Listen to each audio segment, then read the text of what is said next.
The bread that brought the morning back in a small, quiet town where mornings felt slower than the ticking clock. There lived a young baker named Matteo. Matteo's bakery stood on the corner of a narrow street, its wooden sign slightly faded by the sun. For months, business had been slow. People hurried past, distracted by their problems, their worries heavier than hunger. Matteo believed bread could fix that.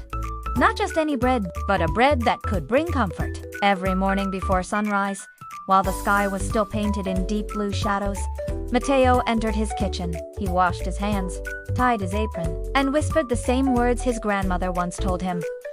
Bread listens to your heart. He began with simple ingredients: flour like soft white clouds, warm milk like a gentle hug, golden butter that melted like sunlight, sugar sparkling like tiny crystals of hope, and yes, alive, patient, waiting to rise. But Matteo added one secret ingredient. Time. He didn't rush the dough. He kneaded it slowly, pressing his palms into it with care. Podo tampres, podo again. With each motion, he poured his worries, dreams, and silent prayers into the dough. As the yeast awakened, the dough began to rise soft, airy, alive. The scent filled the bakery before the sun even touched the windows. It wasn't just the smell of bread, it was the smell of home.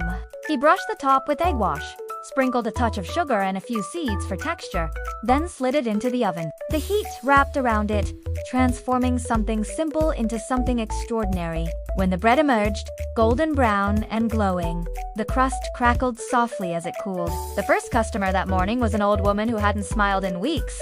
Matteo handed her a warm slice. She took a bite. Her eyes closed.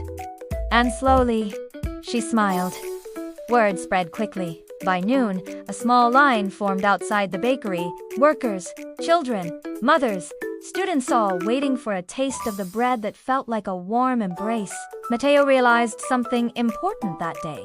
It wasn't about the recipe, it was about care. And from that morning on, the bakery never felt empty again. Because sometimes the simplest things, flour, water, warmth, and love, are enough to bring the morning back.